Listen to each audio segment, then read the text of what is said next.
Bonjour et bienvenue sur ce point crypto du 3 janvier 2022. Je rappelle que les informations et analyses données sur cette chaîne sont données à titre indicatif et ne peuvent pas être considérées comme un conseil en investissement.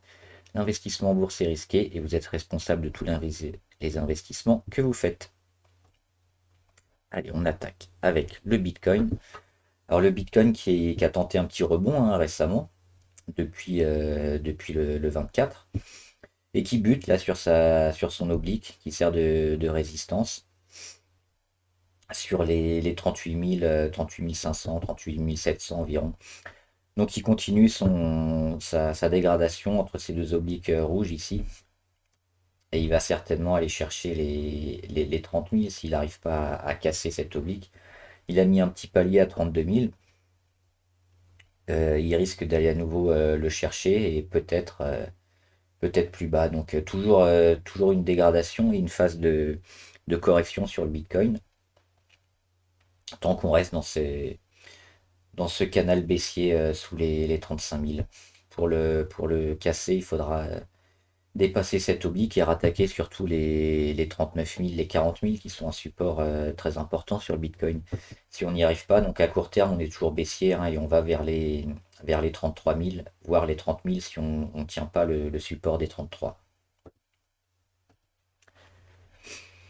Avalanche, ils se maintiennent plutôt bien autour de leur moyenne à 200 sur les 65 $. Ils ont bien réagi sur les 51. Maintenant, il faut encore pas mal de travail et pas mal de séances donc durant tout le mois de février pour aller chercher les 90 et enfin casser par le haut. Il n'y a pas grand-chose à faire pour le moment, sauf jouer l'aller-retour éventuellement sur la base des 68 pour aller chercher les 80 peut-être. Binance. Binance, c'est pareil comme Avalanche, ils sont bien comportés au-dessus des 320. Par contre, ils sont un peu en delà de leur moyenne à 200 qui est à 462. Donc c'est un peu plus compliqué quand même pour Binance. Ils vont probablement retester l'oblique une prochaine fois assez rapidement. Il faudra voir s'ils arrivent enfin à la casser. Mais pour l'instant, la tendance est toujours baissière sur le Binance Coin. Donc attendre, soit jouer le support quand on sera sur les 320 pour tenter un rebond court terme, soit vraiment un changement de tendance avec la cassure ici de cette oblique qui est sur les 430 et qui va descendre autour des 410 dans quelques jours. Compound, ils font pas grand chose, eux. Ils sont assez flat. Donc on attend que ça redémarre et puis que ça redépasse les 145 $ environ pour donner un bon signal et se mettre en embuscade sous les 180. Cosmos. Cosmos, ils ont un peu dégradé ces derniers jours et là ils reviennent sur leur support à 26,7.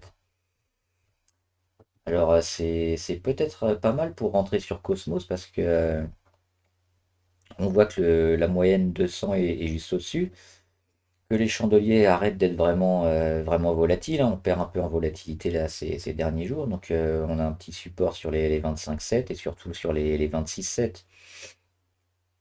Donc la correction est peut-être finie sur Cosmos qui est vraiment stable depuis le mois de septembre, qui travaille entre les 44 et les 26. Donc on peut se mettre en position dès maintenant sur les 26, 7 environ. Et puis vérifier la zone des 25 environ. On va la mettre ici. Hop, on peut la mettre un peu plus bas, entre 25 et 23,3. Donc ce sera une zone vraiment charnière à pas trop aller chercher. On peut mettre des mèches, mais si on commence à mettre des chandeliers ici, on sera négatif. Donc si ça, c'est le scénario négatif.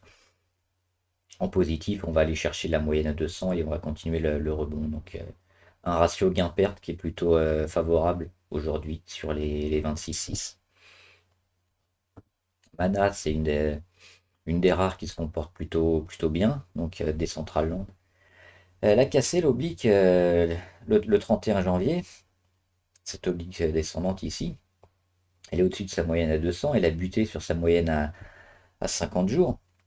Et elle continue quand même, elle rend un petit peu, mais elle continue d'être au-dessus de son oblique. Donc ça, c'est un signe de force intéressant sur Mana, qui va certainement évoluer dans son triangle ici, hein. On le voit ici en zoomant entre les 2,90 et les 2,30 ou les 2,20. Il va y avoir une zone de construction, d'accumulation.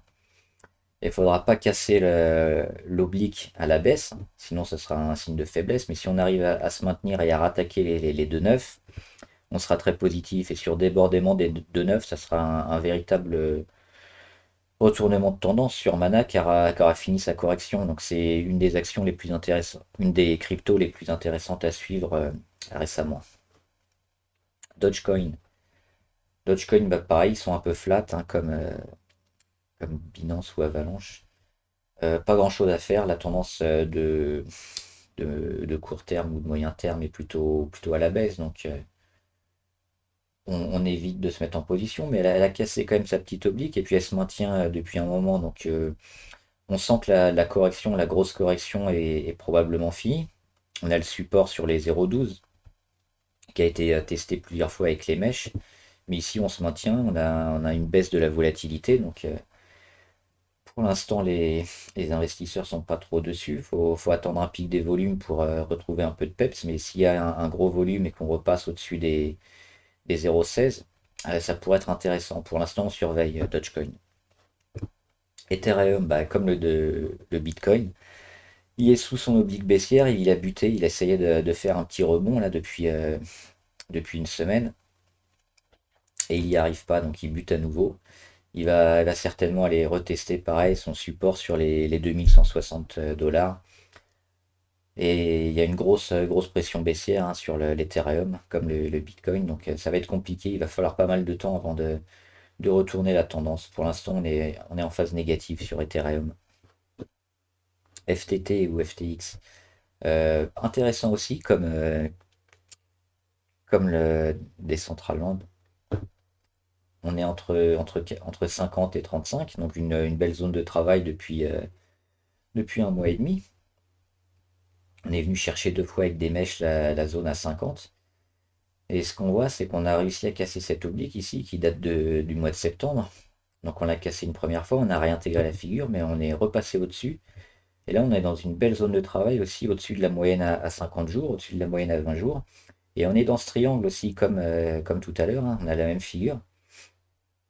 Pareil, donc une zone qui va servir d'accumulation. Et si on les tient, si on tient les 40 ou les 38 à peu près, qu'on arrive à se maintenir au-dessus et qu'on réattaque les 50, ce sera un très bon signe de force sur FTT. Et on pourra se mettre en position dès maintenant en anticipation. Et si on est plus prudent, on se mettra en position sur les 50 dollars. Il y aura déjà le travail de retournement qui aura été fait et normalement ce sera avec moins de risques en attendant les 50 dollars. Internet Computer, assez stable aussi, hein. On a mis le palier sur les 18-15, donc il y a un support intéressant. Et puis maintenant, on va retester les 22,7. Donc si on repasse les 22,7 et qu'on rattaque la moyenne à 50 sur les 25, on pourra espérer peut-être un début de retournement. Mais là, la phase est toujours baissière sur Internet Computer, qui est une jeune crypto, hein, qui date du mois d'août. On va lui laisser le temps, elle est encore en phase de dégradation pour le moment. Ripple, rien à faire, hein, sous les 0,64. Et même après, il faudra encore aller chercher les 0,8 pour tenter quelque chose. Donc pour l'instant, on travaille entre 0,5 et 0,64. On observe, il n'y a pas grand-chose à faire. On attend plutôt un débordement vers le haut, mais ça sera en plusieurs étapes.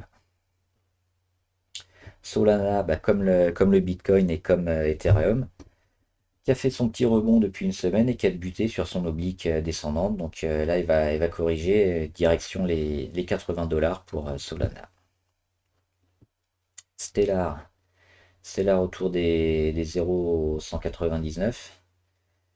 Un peu en dessous là aujourd'hui, qui a toujours du mal. Et puis pareil, hein, c'est l'oblique à casser pour confirmer sa fin d'hémorragie. Pour l'instant, c'est pas le cas.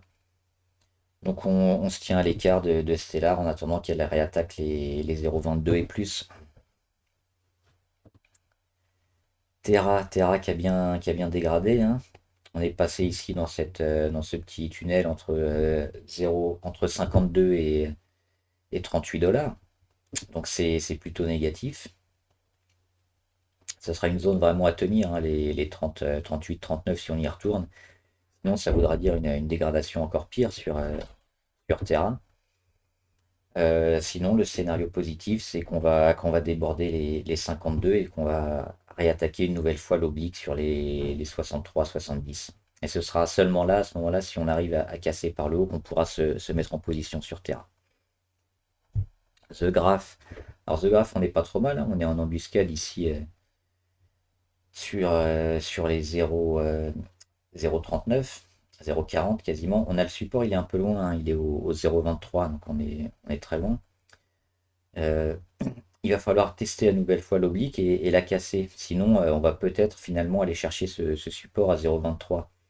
Donc pareil, hein, deux scénarios à vérifier.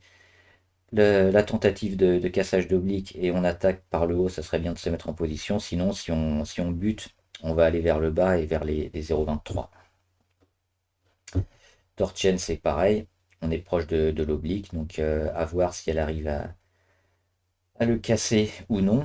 On a le support à 3,02 qui est pas loin, donc qui peut peut-être aider la valeur. Si elle y retourne une nouvelle fois pour casser, et puis on arrive vraiment à la fin de la figure, là ça va se décider normalement dans la semaine. Uniswap, bah, très négatif sur Uniswap, il y avait le support à 13 qui est devenu résistance, on n'arrive pas à passer en dessous, toutes les moyennes sont descendantes. On a la grande oblique descendante, on en est très loin, qui est à 20, donc c'est au double, hein, de la valeur, qui est autour des 10-30. Et on a un autre support autour des 3,9 sur Uniswap, donc très, très négatif sur cette crypto, qui va probablement continuer à bien dégrader ces prochains jours. Et enfin Wave. Alors Wave, c'était une crypto intéressante à suivre, hein. Donc elle avait tenté une sortie ici, c'était mercredi dernier, le 26 janvier. Et donc elle fait une mèche haute, elle bute ici sur l'oblique et sa résistance à 11,43. On va mettre en rouge ici, hop. Et elle revient sous son oblique descendante, un peu comme les cryptos majeurs, à chercher à casser l'oblique. Pour l'instant, elle n'y arrive pas. Donc si elle est dans ce petit triangle et qu'elle n'arrive pas à déborder vers le haut, et qu'elle casse ses 7,58, c'est très mauvais parce qu'on va aller vers les 4,7. Donc pareil, hein, sur Wave, il faut attendre un gros pic de volume et un bon breakout. Pour l'instant, on n'y est pas. On a eu le premier pic de volume ici qui était intéressant, hein. On voit des volumes énormes. Si ça revient encore une ou deux fois et qu'on a ça juste 2 ou 3 jours d'affilée, ça peut, euh, ça peut être le détonateur pour un retournement. Pour l'instant, c'est pas le cas, donc on attend, on observe. Mais sur débordement de l'oblique et puis avec en plus un gros pic de volume sur 1 ou 2 jours, ce sera peut-être le bon moment pour se mettre sur Wave. Voilà, j'espère que la vidéo vous a plu. N'hésitez pas à partager les cryptos que vous suivez et à les mettre en commentaire. On les analysera ensemble. Abonnez-vous pour être au courant de toutes les vidéos qui sortent et partagez cette vidéo avec des amis ou des investisseurs que ça puisse intéresser. Bon trade, salut!